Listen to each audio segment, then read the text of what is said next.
Next one ప్రథమ క్రమాంక చర్యను ఉత్పాదించటం. అంటే ఇప్పుడు ప్రథమ క్రమాంక చర్య యొక్క సమీకరణాన్ని ఉత్పాదించాలి. మనకు తెలుసు ఏంది ప్రథమ క్రమాంక చర్య అంటే చర్య రేటు అనేది ఒక అణువు యొక్క గాఢత పైన మాత్రమే ఆధారపడితే దాన్ని మనం ప్రథమ క్రమాంక చర్య అని అంటాం. ఏంటి? చర్య రేటు అనేది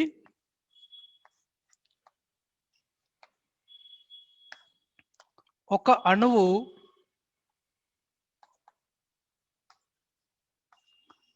గాఢత ఘాతాంకం పైన ఆధారపడితే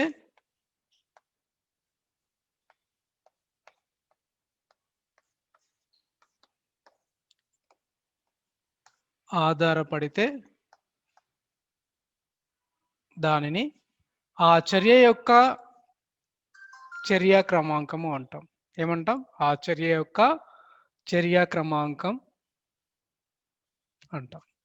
ఇదే చర్య క్రమాంకం అవుతుంది. ఒక అణువు యొక్క గాఢత పైన ఆధారపడితే దాన్ని ఏమంటాం? ప్రథమ క్రమాంక చర్య అంటాం. క్రమాంక చర్య అంటే ఇక్కడ చర్య రేటు అనేది ఒక అణువు యొక్క గాఢత పైన మాత్రమే, ఒక అణువు యొక్క గాఢత ఘాతాంకం పైన ఆధారపడితే, అంటే ఒక అణువు యొక్క కాన్సన్ట్రేషన్ పైన మాత్రమే ఆధారపడితే దాన్ని ఏమంటాం? ప్రథమ క్రమాంక చర్య అని అంటాం. ఓకే, ఇప్పుడు చూడండి ప్రథమ క్రమాంక చర్యని ఎట్లా ఉత్పాదిస్తున్నాను ఫస్ట్ చూద్దాం. నేను ఒక ఎగ్జాంపుల్ చెప్తాను, తర్వాత నేను ఉత్పాదిస్తాను. N2O5 అనేది విఘటనం చెందినప్పుడు మనకు 2NO2 ప్లస్ అప్పుడే జనితమైనటువంటి కొత్తగా ఏర్పడినటువంటి ఆక్సిజన్ ఏర్పడుతుంది. నెక్స్ట్ సెకండ్ ఎగ్జాంపుల్, రెండవది హైడ్రోజన్ పెరాక్సైడ్ని విఘటనం చెందించినప్పుడు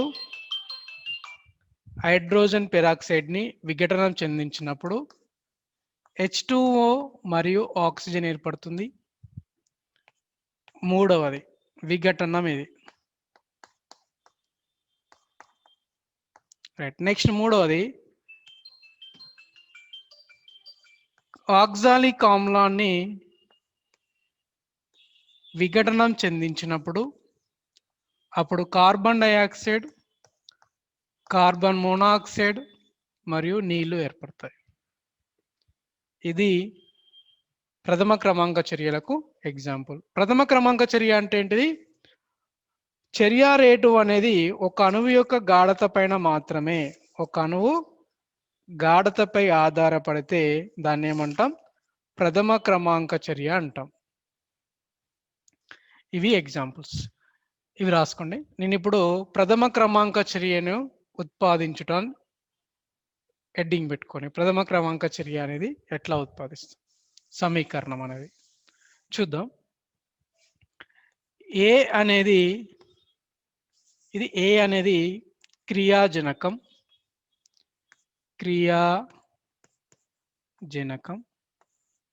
పి అంటే ఏంటి? క్రియాజన్యం,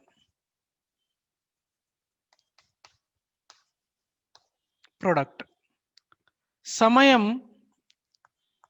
t=0 అయినప్పుడు, ఎటువంటి సమయం లేదు, అప్పుడు ఏ యొక్క కాన్సన్ట్రేషన్, ఏ యొక్క గాఢత స్మాల్ ఏ అనుకుంటున్నాను, అక్కడ మనకు ఉత్పన్నం ఏర్పడలేదు కాబట్టి 0. సమయం t అయింది అంటే ఎంతో కొంత సమయం అయింది, అప్పుడు నేనేమనుకుంటున్నాను అంటే ఏ యొక్క కాన్సన్ట్రేషన్ ఏమవుతుంది అంటే గాఢత ఏముంటుంది అయితే AX అవుతుంది, ఎందుకంటే అక్కడ ప్రొడక్ట్ X ఏర్పడింది కాబట్టి. ఓకేనా? టైం 0 ఉన్నప్పుడు ఏ యొక్క కాన్సన్ట్రేషన్ స్మాల్ ఏ అయింది, అక్కడ ప్రొడక్ట్ ఏర్పడలేదు. కొంత టైం అయింది, T టైం అయింది, అప్పుడు ప్రొడక్ట్ X ఏర్పడింది కాబట్టి ఏ యొక్క కాన్సన్ట్రేషన్ గాఢత ఏమవుతుంది? A-X అవుతుంది. ఇది ప్రథమ క్రమాంక చర్యకు. ఓకేనా? రైట్. ఇప్పుడు నేను దీన్ని ఏం చేస్తున్నానంటే చర్య రేట్లోకి అనువాదిస్తున్నాను.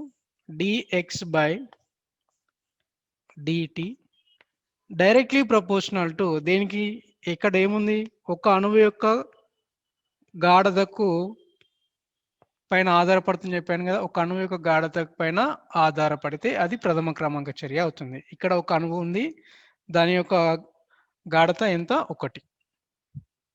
ఇప్పుడు దీన్ని ఏ విధంగా రాయొచ్చు మనము, dx/dt ఈక్వల్ టు కాన్స్టెంట్, ప్రపోర్షనాలిటీని తీసేస్తే కాన్స్టెంట్ వస్తుంది k1.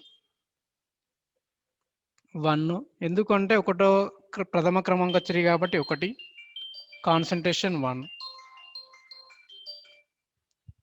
నెక్స్ట్ ఇక్కడ చూడండి, ఇది k1 a'(a⁻1) అంటే ఒక గాఢత పైన ఆధారపడుతుంది కాబట్టి. నెక్స్ట్ చూడండి, నేను ఇక్కడ ఏం చేస్తున్నానంటే ఏ యొక్క కాన్సంట్రేషన్ ఏ విధంగా మారింది,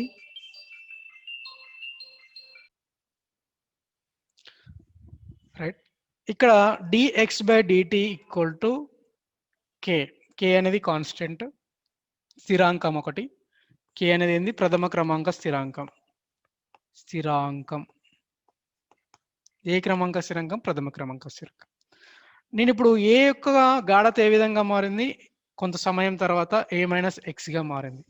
అప్పుడు దీన్ని ఎట్లా రాయొచ్చు, dx/dt that is equal to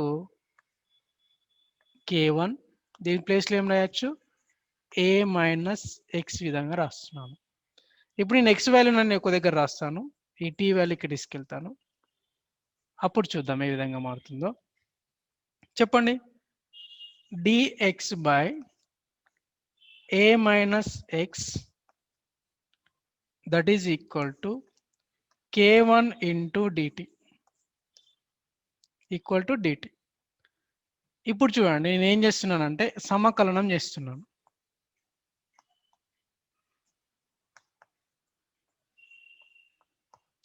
ఇప్పుడు ఏం చేస్తున్నాను, నేను సమకలనం చెందిస్తున్నాను, ఇరువైపులా సమకలనం చేస్తున్నాను. ఎటు, ఇరువైపులా.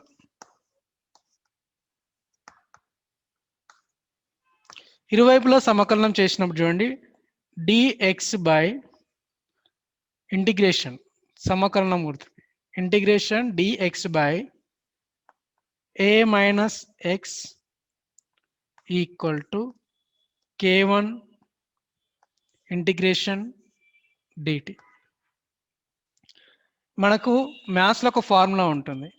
ఫార్ములా ఏంటంటే ఇంటిగ్రేషన్ 1/x ఇంటూ dx అంటే dx/x కదా, ఇది 1 ఇంటూ dx అయినా dx/x, that is equal to -log x. ఇప్పుడు మనకు dx/x రూపంలో కూడా ఇది ఉంది, dx/x రూపంలో, కానీ ఇక్కడ x ప్లస్లో a-x ఉంది. అంటే ఇప్పుడు ఇక్కడ xని ఇక్కడ రాశాడు, -log పెట్టాడు. అంటే ఇప్పుడు నేను ఏం చేయాలి, -log పెట్టి a-x రాయాలి ఇక్కడ, అంతే కదా, రైట్. ఇది ఈ ఫార్ములా రూపంలో ఉంది. ఇప్పుడు నేను దాన్ని రాస్తాను. దీన్ని మొత్తాన్ని ఏ విధంగా రాయొచ్చు, -log x రాయొచ్చు.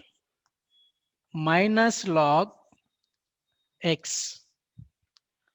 Equal to k1 into t. Integration వెళ్ళిపోతుంది, ఇంటిగ్రేషన్ డెరివేషన్ వెళ్ళిపోతే ఒక కాన్స్టెంట్ వస్తుంది. ఏ కాన్స్టెంట్ ఇది, ఇంటిగ్రేషన్ సమకలన స్థిరాంకం, సమకలన స్థిరాంకం. ఇది ఈక్వేషన్ నంబర్ 1,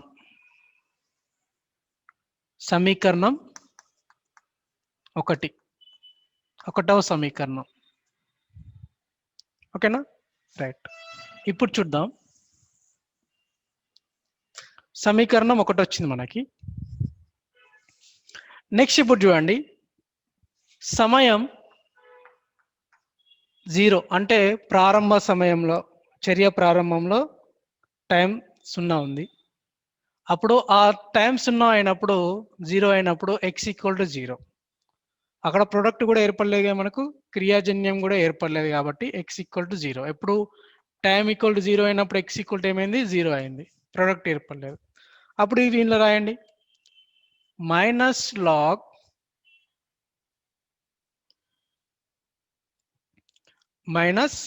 లాగ్ ఎక్స్ ప్లస్లో ఏం రాయొచ్చు మనం ఇక్కడ, లాగ్ ఎక్స్ అంటే ఇక్కడ మనం ఏం రాయొచ్చు, ఏ మైనస్ ఎక్స్ రాయాలి. ఇది ఏ విధంగా రాయాలి, ఏ మైనస్ ఎక్స్గా రాయాలి. ఇది ఏ మైనస్ ఎక్స్ అవుతుంది. నేను అందుకే మళ్ళీ ఇక్కడ రాశాను చూడండి, ఇప్పుడు రాశాను. ఎందుకు, log 1/dx/dx equal to minus log ఎక్స్గా మారింది. అంటే ఈ మొత్తం ఏ విధంగా మారింది, లాగ్ ఎక్స్గా మారింది. కాబట్టి ఇదంతా ఏమవుతుంది, మైనస్ లాగ్ ఏ మైనస్ ఎక్స్గా మారుతుంది. ఎందుకు, ఇక్కడ ఎక్స్ వాల్యూ ఎట్లుంటుంది అది అట్లనే ఉంది. ఇక్కడ ఏ మైనస్ ఎక్స్ ఉంది కదా, ఏ మైనస్ ఎక్స్. కాబట్టి ఇక్కడ చూడండి, ఏ ఎక్స్ ఈక్వల్ టు ఏంది 0. నెక్స్ట్ k1 ఇంటూ టీ ఏ విధంగా ఉంది 0 ప్లస్ సి, 0 ఇంటూ k1 0. అంతే కదా. చూడండి, minus log, okay, minus log A విధంగా ఉంది, లాగ్ ఏ 0, ఏ మైనస్ 0 ఏనే.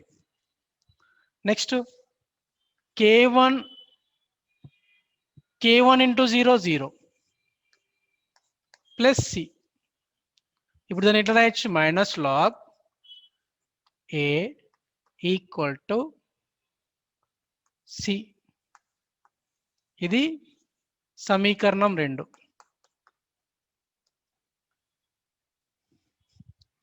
సమీకరణం 2 సి ఈక్వల్ టు ఏమైంది, మైనస్ లాగ్ ఏ. సమీకరణం 1 మరియు 2ల నుండి, 1 మరియు 2ల నుండి, 1లో ఏముంది ఇది చూడండి, ఇది సమీకరణం 1 కదా, minus log A minus X equal to k1 into T plus C. C ప్లస్లో ఏం రాయాలి ఇప్పుడు నేను, మైనస్ లాగ్ ఏ రాయాలి. Very good. Minus log A equal to k1 into T plus into minus log A రాశాను. ఇప్పుడు ఏమైతుంది, plus into minus minus. ఇక్కడ minus log A equal to k1 into tea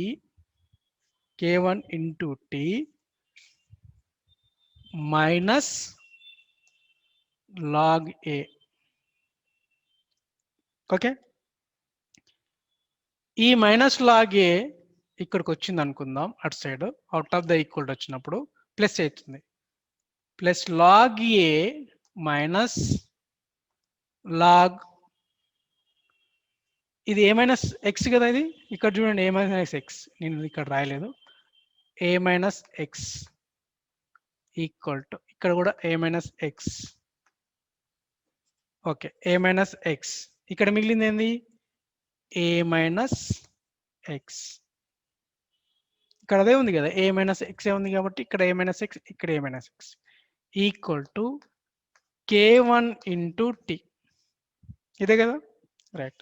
మనకి ఇక్కడ ఒక ఫార్ములా గుర్తుకు రావాలి, log A minus log B that is equal to log A by B అని రాస్తాం మనం. ఇది సమీకరణం, ఇది అట్లనే ఉంది చూడండి, log A by B log. నేను అట్లనే రాస్తాను, లాగ్ ఏ లాగ్ బి ఏముంది, లాగ్ బిలో ఏ మైనస్ ఎక్స్ ఉంది. దట్ ఈజ్ ఈక్వల్ టు ఏం రాయాలి, k1 ఇంటూ టీ రాయాలి. రాసారా, రైట్. ఇక్కడ లాగ్ బేస్ ఈ రూపంలో ఉంది, లాగ్ బేస్ ఈ ఈక్వల్ టు 2.303 లాగ్ బేస్ 10కి సమానం. కాబట్టి ఇప్పుడు నేను లాగ్ బేస్ 10 ఇక్కడ రాస్తాను. ఏ విధంగా రాయాలి, log base 10 2.303 log base 10 equal to, log base 10 తర్వాత a by a minus x ఇది రాయాలి. Okay, over. రైట్. ఇప్పుడు చూడండి, equal to k1 into t. Right. ఇప్పుడు దీన్ని ఇట్లా రాసుకుంటాను, k1 into t equal to 2.303 log base 10 a by a minus x log a by a minus x. ఇప్పుడు t అనేది ఇటు సైడ్ వచ్చినప్పుడు ఏమవుతుందో చూద్దాం. Right. k1 equal to 1 by t 2.303 log base 10 a by a minus x. అదే కదా, a by a minus x. ఇప్పుడు దీని ఏ విధంగా రాయొచ్చు, k1 equal to 2.303 by t log base 10 a by a minus x. ఇది ప్రథమ క్రమాంక చర్య యొక్క సమీకరణం. ఏంటి, k1 equal to 2.303 by t log base 10 a by a minus x. ఇది ప్రథమ క్రమాంక చర్య యొక్క సమీకరణం. ఓకేనా, రాసుకున్నది. ఓకే, రాసుకున్నాం ఇది. రైట్. సో ప్రథమ క్రమాంక చర్యకు ఆ విధంగా ఉంటుంది. ఇక్కడ ఇట్లా పెట్టండి. రైట్. ప్రథమ క్రమాంక చర్య యొక్క సమీకరణం ఏంటి, k1 equal to 2.303 by t log a by a minus x. అది ప్రథమ క్రమాంక చర్య యొక్క సమీకరణం. దీనికి యూనిట్స్ ఏంటి అంటే, units equal to second inverse. Okay, second inverse రాయడం ఏం లేదు. ప్రథమ క్రమాంక చర్య అంటే ఏంటంటే, చర్య రేటు అనేది ఒక అణువు యొక్క గాఢత పైన మాత్రమే ఆధారపడితే దాన్ని ప్రథమ క్రమాంక చర్య అంటాం. సో ఈ విధమైనటువంటి ఉత్పన్నంగా మనం ఈ విధంగా ఆ ప్రథమ క్రమాంక చర్యకి సమీకరణాన్ని ఉత్పాదిస్తాం. ఏముంది, k1 equal to 2.303 by t log a by a minus x. Units second inverse. అర్థమైంది కదా. ఓకే, రాసుకోండి. రైట్.